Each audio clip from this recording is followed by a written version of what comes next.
Hello, welcome to Virgo Philippines. So, ito yung reading natin for Virgo, Sun, Moon, Rising, Venus, and Jupiter Virgos. Take only what resonates. Para sa mga gusto mo po personal reading, Jing Tarot Trader, search mo na lang siya sa Facebook. And kung gusto mo, pwede kang mag-check din sa akin sa TikTok. Meron akong, by the way, meron akong TikTok shop.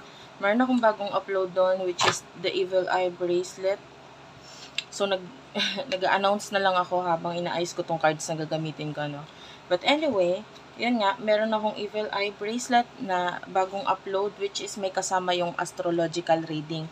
So, kung gusto mong magpa-readings, naka-promo siya. Actually, it's just $299. Kung gusto mong malaman kung compatible kayo ng person mo, ano yung pwedeng maging challenges ninyo.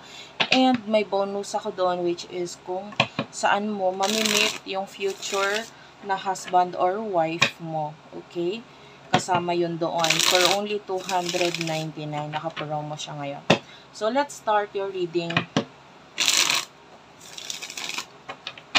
This is for the side of Virgo, Sun, Moon, Rising, Virgo, Sun, Moon, Rising, Venus, Jupiter, Virgo. Check mo yung natal chart mo. Anyway, for the sign of Virgo, Sun, Moon, Rising, Venus, Jupiter, Virgo. So, okay, you do have here the Hanged Man. Eight of Swords. The Lovers.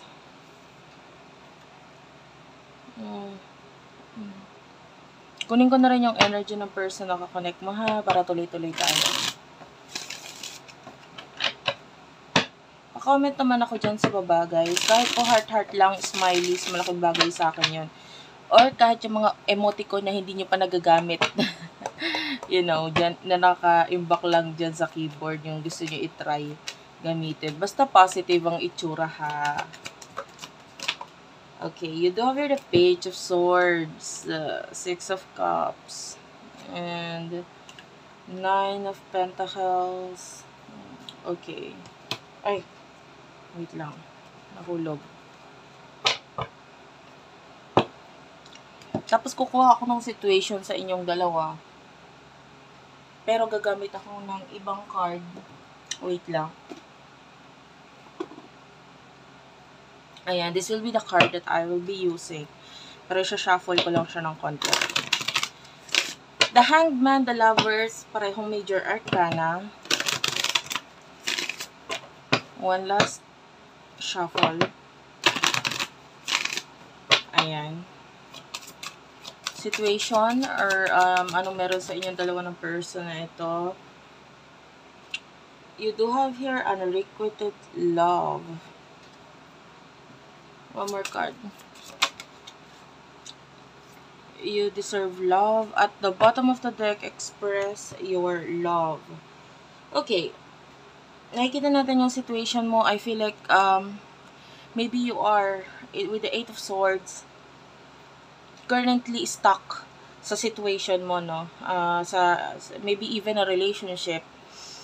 Pwedeng stuck ka sa relasyon or sa connection na ito. And with the Hanged Man, maaring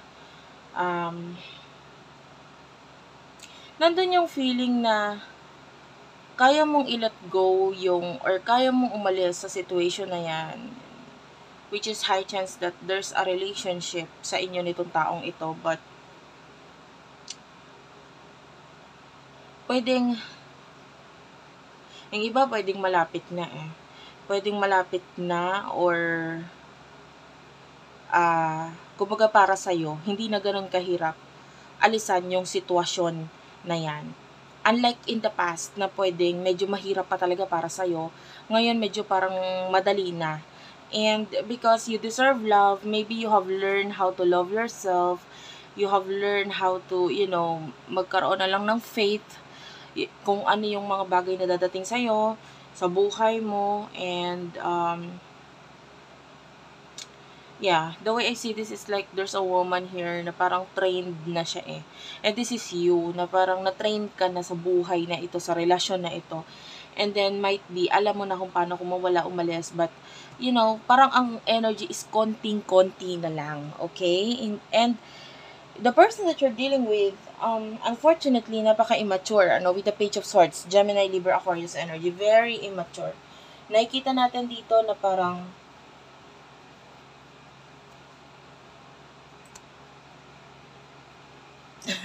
wait lang guys, may inayos lang ako. But anyway, nakikita natin dito with the Six of Cups na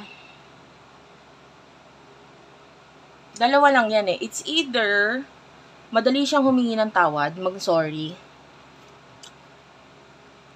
and or, yung saying sorry kahit hindi niya talaga alam yung ibig sabihin ng sorry na word, or hindi naman talaga niya ina-apply, pwedeng ganun. Or, pwedeng hindi siya madaling mag-sorry, and pwedeng, very immature, sabihin na natin ganun. Pwedeng hindi mo siya mapapag-sorry, but then, pwedeng mapag-sorry mo siya in a way na dahil, something to do with money. Pwedeng kasi, may usapan kayo regarding sa pera, so, kailangan niya talagang gawin itong pagsasorry na ito sa'yo.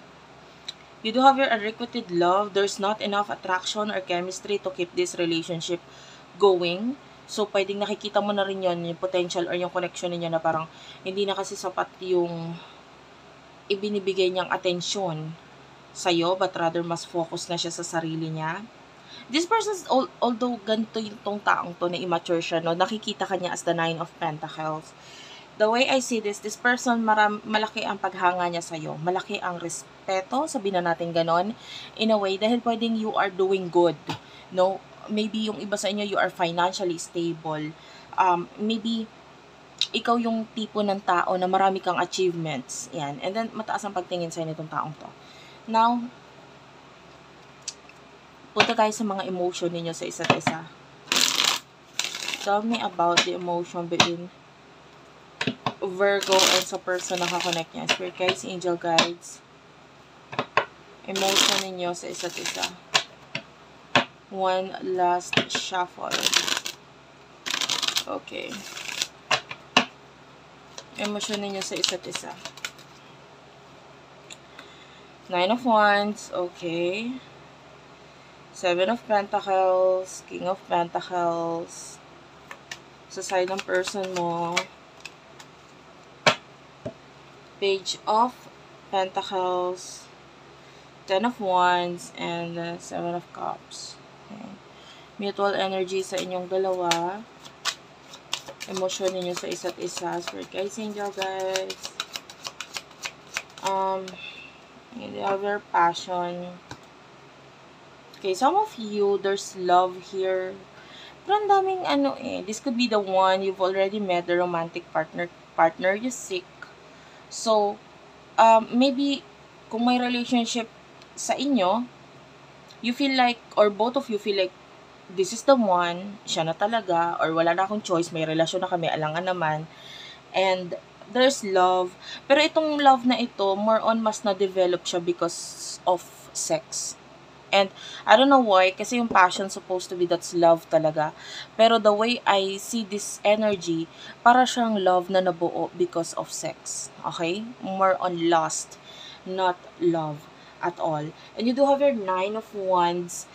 So, maybe nagkaroon ng challenges sa inyo nitong person na ito. And, itong challenges na ito, pwedeng ito yung nakapagpaisip sa'yo with the Seven of Pentacles na parang, ano ba to? Bakit itong taong to parang wala namang pagbabago? Parang I need to find something new. Parang hinahanapan mo na ngayon ng something itong taong ito. Kasi emotionally, you are the King of Pentacles. Parang sa ngayon, more on nakakonsentrate ka sa mga physical na bagay na nasa harapan mo ngayon. Itong person na ito with the Page of Pentacles, told you this person is very immature. Dalawang page na yung pakita sa side niya, and that is showing to me as immaturity. Ten of Wands, maraming obligasyon, maraming responsibilidad, at ito yung iniisip nitong taong ito. Okay? May mga times pa nga na feeling niya, lalo na kung kayo ay mag-asawa, nagsasama sa isang bubong, mas, may times pa nga na iniisip niya na ikaw pa yung pabigat, ikaw pa yung parang lahat siya na lang, gano'n. And the Seven of Cups, this person is pagod, you know. Feeling niya pagod na rin siyang mahalin ka. So, you know. Retreat, is at the bottom of the deck. It's like, it's time to disconnect from the world. And Six of Swords, some of you, natutunan mo nang maka-move on. Ayan, kahit hindi pa, yung iba kasi pwedeng hindi pa naman nakakapag-iwalay. Pero kung nakapag-iwalay na kayo, pwedeng naka-move on ka na. Pero kung hindi pa kayo nakakapag-iwalay, alam mo yun.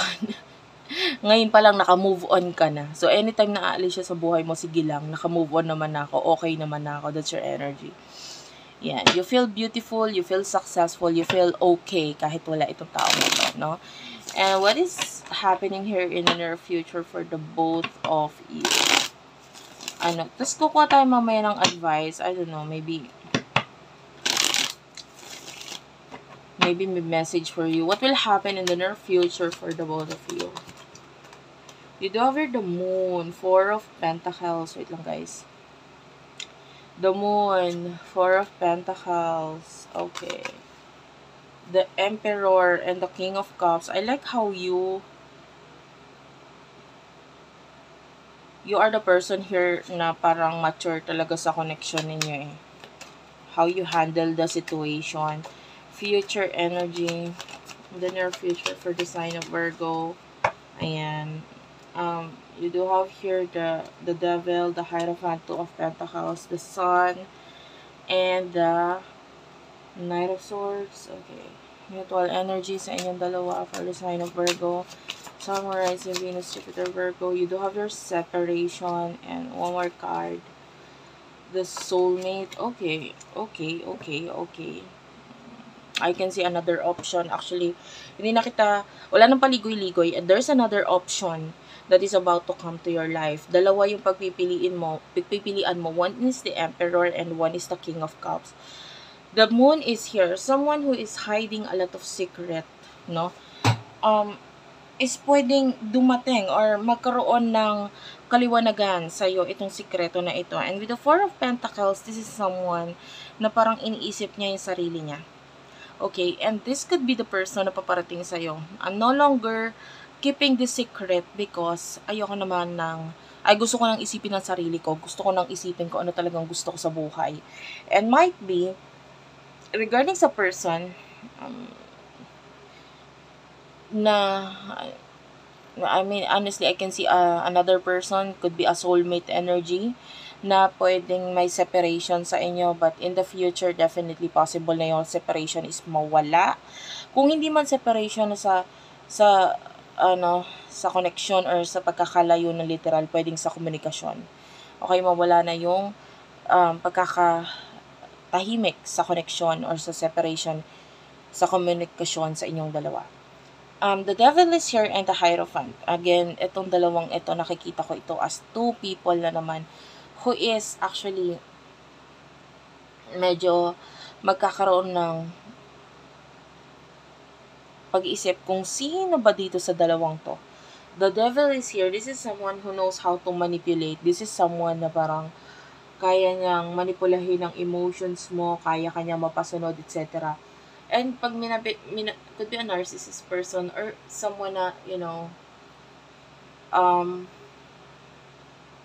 parang willing siya magsinungaling in order for this person na mamanipula ka. And with the Hierophant, this is showing to me as another person na pwedeng magsisilbing teacher mo. This person will teach you a lot of lessons. And anyway, especially the Moon and the Sun is here. So, it's like showing to me as an eclipse. So, malaki yung naging epekto ng eclipse na ito for this person na kasi yung epekto ng eclipse, hindi naman siya dun lang sa buwan na yon ang effect. Actually, before at saka after mo siya mararamdaman yung epekto ng eclipse. So, possible within this year. Yan, yung effect ng eclipse na yan. So, ayan, this person who is going to resurface or babalik sa buhay mo will be, paparating siya with an intention of gusto kong maging masaya, because this person ito, gusto niya maging masaya, iniisip niya sarili niya, yung talagang gusto niya sa buhay, and hindi na siya tumpik-tumpik pa, parang ganon. And you do have here the Nine of Cups. This is showing to me as options. So you do have option in the future. You do have here the King of Swords. You know, it's like the King of Swords and the Nine of Swords, kung ano may nakakapagpa-stress sa'yo, dahil mong iniisip, etc., nakakapagpabigay sa'yo ng problema. The Death card is here. This is like a sign that you need to end this. Ikaw lang makaka-end yan sa sarili mo. And there's a new beginning na naghihintay sa'yo with the Ace of Pentacles kung pipiliin mong i-end itong bagay na ito. And yeah, getting to know each other, and this is like a man, and then there's two women here. So there's something na i-reveal sa'yo, or magpapakita nga sa'yo, or magre-resurface sa buhay mo, and you do have two options in the near future. Yung iba, maaring ito na rin yung hinihintay mo, na yung pag-express nitong person na ito, or pag-express ng universe sa'yo ng pagmamahal, kasi pwedeng masyado siyang naging harsh sa'yo nitong mga nakaraan. So, stay optimistic about your love life, or, be happy. Yeah, may paparating sa'yo. And thank you for watching, guys. I love you all. Please do like and subscribe to our channel, Unicorn Princess Tarot, Madam P TV Virgo Philippines, Tapit Hapon TV Water Sign Philippines, Madam P Vlogs Libra Philippines. Thank you for watching, guys, and bye-bye.